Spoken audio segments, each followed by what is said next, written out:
வாழ்க, குருவே துணை, குரு அடி போற்றி. நான் உங்கள் வாழ்க வளமுடன் ஜோதிடர் ஸ்ரீ குரு சுந்தர வடிவேல். நீண்ட இடைவேளைக்கு பிறகு நேயர்கள் அனைவரையும் சந்திக்கிறதில் மிக்க மகிழ்ச்சி. இப்போ பார்த்தீங்கன்னாக்க இந்த தடவை நம்ம சனிப்பெயர்ச்சி பலன்கள் இப்போ வருகின்ற 29ஆம் தேதி மார்ச் 29ஆம் தேதி நடக்கக்கூடிய சனிப்பெயர்ச்சி பலன்கள் என்ன விதமான மாற்றத்தை நடத்த போகுது அப்படிங்கிறத பற்றி விரிவாக நம்ம பார்க்க இருக்கிறோம். அந்த வகையில் இந்த சனி பெயர்ச்சி பார்த்தீங்கன்னா 2.5 வருட காலங்கள் ஒரு ராசியில் இருப்பார், பயணம் பண்ணுவார். அப்போ 2.5 வருட காலங்கள் பயணம் பண்ணுறதால என்ன விதமான மாற்றங்கள் இருக்கும், அதுலேயும் பார்த்தீங்கன்னா அவர் நகர்றதுனால ஒவ்வொருத்தருக்கும் ஒவ்வொரு விதமான சனிப்பெயர்ச்சி பலன்கள் இருக்குது. அதில் பாருங்கள், 7.5 சனி காலத்தில் அது பார்த்தீங்கன்னா முதல்ல விரயச்சனி, அடுத்து பார்த்தீங்கன்னா ஜென்மச்சனி, அடுத்து பாருங்கள் அர்த்தாஷ்டமச்சனி, அடுத்து அஷ்டமச்சனி, கண்டகச்சனி அப்படின்னு பல்வேறு விதமான விஷயங்களை கொடுக்க இருக்கிறார். அதில் ஒவ்வொரு ராசிக்கும் என்ன விதமான பாதிப்புகளை கொடுக்கிறார், என்ன விதமான பலன்களை கொடுக்கிறார், அதுலேயும் பார்த்தீங்கன்னா உடல் ஆரோக்கியம் சம்பந்தப்பட்டு எப்படி இருக்கும், எந்தெந்த ராசிகளுக்கு உடல் ஆரோக்கியத்தில் கவனம் எடுத்துக்கணும், அடுத்து படிப்பு சார்ந்த விஷயத்தில் எந்தெந்த படிப்பு சார்ந்து இப்போ படிக்கிறவங்க, எக்ஸாம் எழுதுகிறவங்க, இவங்களுக்கெல்லாம் என்ன விதமான மந்தத்தன்மையை கொடுக்குறாரு, யாருக்கெல்லாம் அதனால் ஒரு முன்னேற்றத்தை கொடுக்குறாரு ஸ்தான பலத்தால் அப்படிங்கிறதையும் நம்ம தெரிஞ்சுக்க முடியும். அடுத்து பொருளாதாரங்க, வேலை, வருமானம், உழைப்பு, இதெல்லாம் எப்படி இருக்கும், இந்த வருமானம் எதன் அடிப்படையில் எந்த அளவுக்கு உங்களுக்கு முன்னேற்றம் தரக்கூடிய வகையில் இருக்கும், வருமானத்தில் ஏற்படக்கூடிய பாதிப்புகள் என்ன, வேலையில் உத்தியோகத்தில் ஏற்படக்கூடிய பாதிப்புகள் என்ன அப்படிங்கிறதை பற்றி விரிவாக ஒவ்வொரு ராசிக்கும் எப்படி இருக்கும் அப்படிங்கிறத பற்றி முழுமையாக பார்க்க போகிறோம்.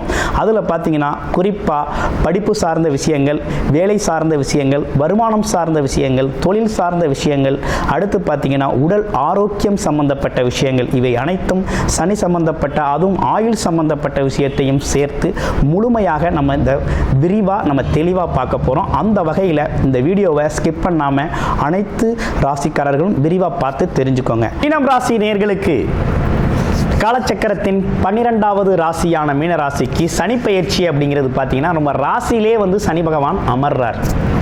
இந்த சனி பகவான் ராசியிலே வந்து அமர்ந்தார் அப்படின்னாலே ஜென்மச்சனி அப்படின்னு அர்த்தம். அப்போ என்னன்னா நம்ம தலையில் வந்து சனி பகவான் அமர்ந்தது மாதிரி. சனி பகவான் அப்படிங்கிறவர் யாரு? அவர் கர்மக்காரகர். அதாவது நம்ம கர்மம்னா தொழில், வேலை சம்பந்தப்பட்ட விஷயம், நம்ம என்ன மாதிரி கர்ம வினைகளை அனுபவிக்க வந்திருக்கிறோம் அப்படிங்கிறத முழுமையாக நம்ம மேலே இறங்கி நம்மளை அதை அனுபவம் செய்ய வைக்கிறவர் தான் கர்மக்காரகர்.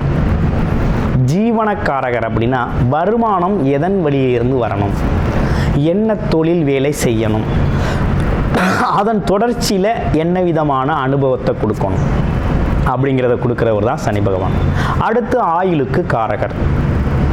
இவர் இந்த கர்ம வினைகளை அனுபவிக்கும் வரை இவரோட உடலில் அந்த உயிரை தக்க வைப்பவர் தான் சனி பகவான். அப்போ என்னன்னா தப்பிக்க முடியாது அப்படிங்கிற மாதிரி இருக்கு இல்லையா? அப்போ இந்த ஜென்மச்சனி அப்படிங்கிறது என்னன்னா, இதுவரை நம்ம கொண்டு வந்த பிரச்சனைகள், பாவ மூட்டைகள் அப்படின்னு சொல்லக்கூடிய எண்ணத்தால், சொல்லால், செயலால் செய்யப்பட்ட பாவங்கள் அனைத்தையும் இப்போ வந்து அனுபவிக்கணும் அப்படிங்கிறது மாதிரி கொண்டு போகக்கூடிய ஒரு அமைப்பு அப்படிங்கிறது இந்த காலகட்டத்தில் ஏற்படும் சனியால். அதாவது என்னன்னா, இந்த காலகட்டத்தில் சனி பகவான் வந்து ஒழுங்குபடுத்துவார், பிறப்பின் நோக்கத்தை அறிய செய்வார். பிறப்பு அப்படிங்கிறது எப்படி அப்படிங்கிறத, பிறப்பின் நோக்கம் என்ன, ஆமாம் உங்களுக்குள்ள உள்ள தனித்திறமை என்ன, உனக்கு என்ன தெரியும், ஒன்றும் தெரியாது, எது உனக்கானது அப்படிங்கிறதெல்லாம் அறிய செய்கிறது தான் இந்த ஜென்மச்சனியில் உள்ள விஷயம். அப்போ இந்த ஜென்மச்சனி அப்படிங்கிறது நம்ம மேலே இறங்கி உட்கார்ந்துருச்சு அப்படின்னா என்ன நடக்கும்னா, இது இன்னொரு விஷயம், குரு பகவானோட வீடு. சனி பகவான் அங்கே வந்து அமர்றார். குரு அப்படிங்கிறது ஒரு சுபர், பூரணமான சுபத்துவத்தை கொடுக்கக்கூடியவர். இவர் வந்து இருள் கிரகம். இவர் வந்து அங்கே வந்து அமரையில் ஓரளவு உங்களுக்கு பாதிப்பு கம்மியாக தான் இருக்கும், ரொம்ப அதிகமாகலாம் இருக்காது, ஒன்றும் பயப்பட வேண்டாம். அப்படியே இருக்கிறது எல்லாமே ஒரு அனுபவமாக இருக்கும். எப்படி இருக்கும்னா, முதல்ல உங்களுக்கு என்ன மாதிரி விஷயங்கள் இருக்கும் அப்படின்னா, உடல் நிலையில் ஒரு சோர்வு, மனநிலையில் ஒரு சோர்வு, அதாவது விரக்தி நிலை ஏற்படும். எதுவுமே பிடிக்காது. இன்னொன்று சுறுசுறுப்பு இல்லாமல் போயிடும். சோர்வு, அடிக்கடி சோர்வு தட்டும். எண்ணத்தில் ஒரு பிரேக் இருக்கும். ஒரு ஃப்ளூயண்ட்டாக ஒரு எண்ண ஓட்டம், ஒரு செயல், உற்சாகம் அப்படிலாம் இருக்காது. எல்லாத்துலேயும் ஒரு எப்படின்னா பார்த்துக்கலாம், செஞ்சுக்கலாம் அப்படிங்கிறது மாதிரி தள்ளி போடுதல், தள்ளி போட்டிருக்கணும், இதெல்லாம் வரும். அது மட்டும் இல்லாமல் யாருக்கிட்டையும் பேசுனோம்னா ஒரு மன வருத்தம் வரும். ஏன்னா நம்ம வாக்குவாதமாக பேசுவோம். வாதம் சொல்லி பேசக்கூடிய ஒரு திறன் இப்போ வந்துடும், ஆட்டோமேட்டிக்காக வந்துடும். எதை சொன்னாலுமே அதில் ஒரு வாதம் பண்ணுவோம். அப்போ வாக்குவாதம், அதனால் மன வருத்தம் வரக்கூடிய ஒரு அமைப்பு. இழப்புகள், சம்பாதிக்கிற பணம் அப்படியே செலவாகிறது. வேலைக்கு போகிறது மாதிரி இருக்குது, பணம் வாங்குறது மாதிரி இருக்குது, அடுத்த கையில் செலவாகிடுது. தொழில் செய்கிறது மாதிரி இருக்குது, அடுத்த முதலீடு பண்ண முடியல, கடன் வாங்குகிற சூழ்நிலை வர்றது.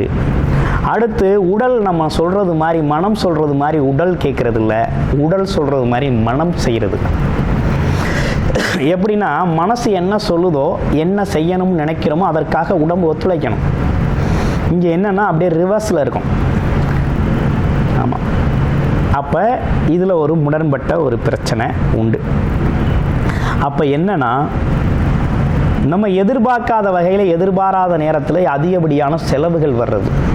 அதனால் ப்ரெஷர் அதிகமாகிறது. ஒரு பயம் பதட்டம் உருவாகிறது. எதிர்காலத்தை குறித்திய ஒரு பயம் பதட்டம் உருவாகிறது. இப்படிப்பட்ட விஷயங்கள்லாம் நடக்க ஆரம்பிக்குது. அது மட்டுமா, அப்புறம் ஃபேமிலி, இவ்வளவு சிக்கல் வந்தால் ஃபேமிலியில் பிரச்சனை வரத்தானே செய்யும். ஆமாம், பணத்தால் பிரச்சனை வந்துருச்சுன்னா ஃபேமிலியில் பிரச்சனை வந்துடும். அடுத்து நம்ம பேசுகிறதுல சிக்கல் வந்துச்சுன்னா ஃபேமிலியில் பிரச்சனை வந்துடும். அப்போ மன அமைதி கெட்டு போயிடுறது, ஃபேமிலியில் மன அமைதி இல்லாமல் போயிடுறது. இயல்பாகவே ஒரு மன உளைச்சல் அப்படிங்கிறது வர்றது. ஒரு கட்டத்துக்கு அப்புறம் எந்த முடிவு எடுக்கிறது, எந்த முடிவை எடுக்கிறது இல்லை, எது எடுத்தால் நல்லது, எது எடுத்தால் கெட்டது அப்படிங்கிற ஒரு குழப்பமான சூழ்நிலை வர்றது. ஆமாம், குழம்பி போயிடுறது. முடிவெடுக்கிறதுல தடுமாற்றம் உருவாகிறது. மன தடுமாற்றம், மனநிலை தடுமாற்றம் இதெல்லாம் உருவாகும். அப்போ என்னன்னா ஒரு அழுத்தம் அப்படிங்கிறது வேலை, தொழில், வியாபாரம், ரிலேஷன்ஷிப்பு, ஆமாம், உறவுகளில் இருக்கக்கூடிய நிலை எல்லாமே ஒரு எல்லாமே சூழ்ந்து உங்களை அழுத்தினா எப்படி இருக்கும், அது மாதிரி ஒரு ப்ரெஷர் க்ரியேட் ஆகிடும். இந்த மாதிரி விஷயங்கள் நடக்கிறது தான் ஜென்மச்சனி பாதிப்பு. ஸோ இந்த அழுத்தம், இந்த ப்ரெஷர் இது ஒரு பக்கம் இருக்கட்டும். வேலை சம்மந்தப்பட்டு, ரிலேஷன்ஷிப் சம்மந்தப்பட்டு வந்துட்டோம்.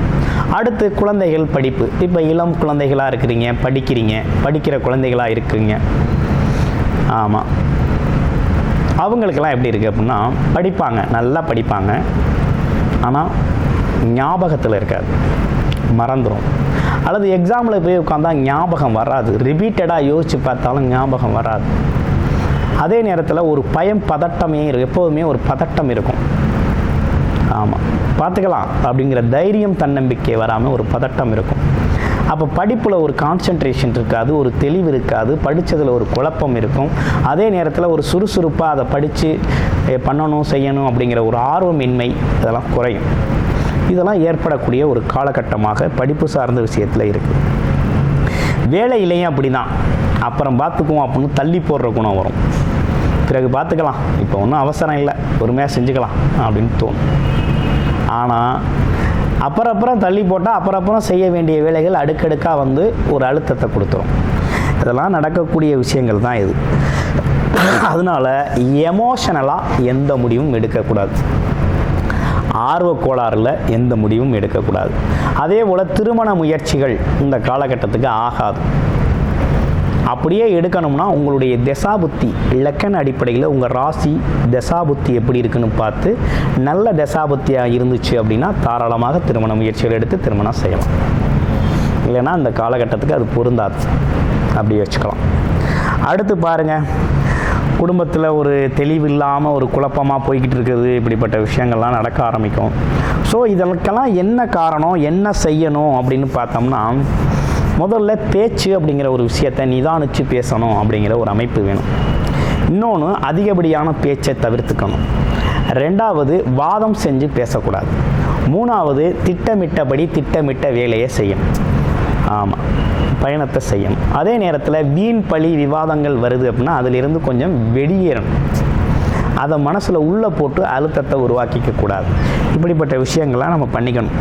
ஸோ இருந்தாலும் நம்மளோட பொறுமையை சோதிக்கும் வகையில் இந்த காலகட்டத்தில் நிறைய விஷயங்கள் நடக்கும்.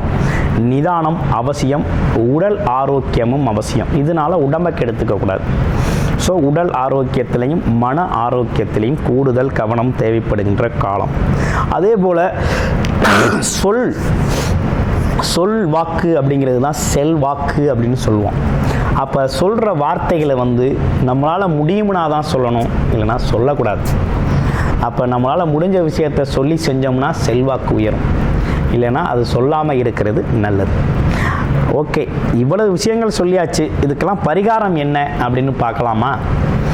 இந்த மாதிரி ஜென்மச்சனி பாதிப்பு அப்படின்னு வந்துட்டாலே நம்ம பரிகாரம் அப்படின்னு தேட ஆரம்பிக்கணும்.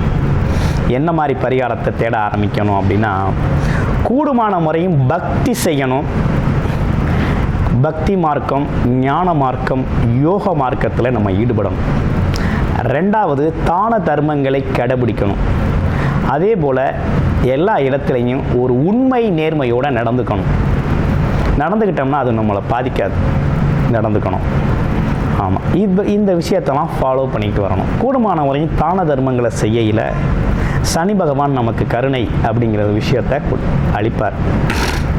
அவரோட பாதிப்புகள் நமக்கு குறைய ஆரம்பிக்கும், அருள் கிடைக்க ஆரம்பிக்கும் அப்படிங்கிற மாதிரி இருக்குது. ஸோ இப்போ என்ன விஷயம் அப்படின்னா, தைரியம் தன்னம்பிக்கை அவசியம். தொழில் வேலை சார்ந்த விஷயத்தில் கூடுதல் முயற்சி அவசியம். எல்லாத்திலையும் நிதானம், கவனம், பொறுமை அப்படிங்கிற விஷயத்தை கையாள வேண்டிய அவசியம் இருக்குது. திட்டமிட்டபடி திட்டமிட்ட நேரத்தில் செய்ய முயற்சி செய்யணும் அப்படிங்கிற மாதிரி இருக்குது.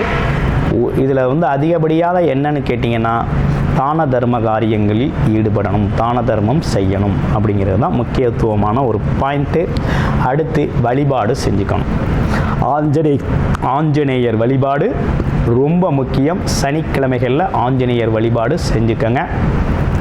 ஏற்கனவே நம்ம நிறைய ஜாதகங்கள் மீனராசி அன்பர்களுக்கு பார்த்துருக்கோம். அந்த வகையில் மீனராசி அன்பர்களை பொறுத்த வகையில் ஏற்கனவே நமக்கு கொஞ்சம் குழப்பமான சூழ்நிலை அப்படிங்கிறது உண்டு. இருந்தாலும் இந்த சனி பகவான் கொஞ்சம் கூடுதல் குழப்பத்தை தருவார். ஆஞ்சநேயரை கையில் பிடிச்சிக்கங்க, வாழ்க்கையை வளமாக்கிக்கங்க. நன்றி, வணக்கம், வாழ்த்துக்கள்.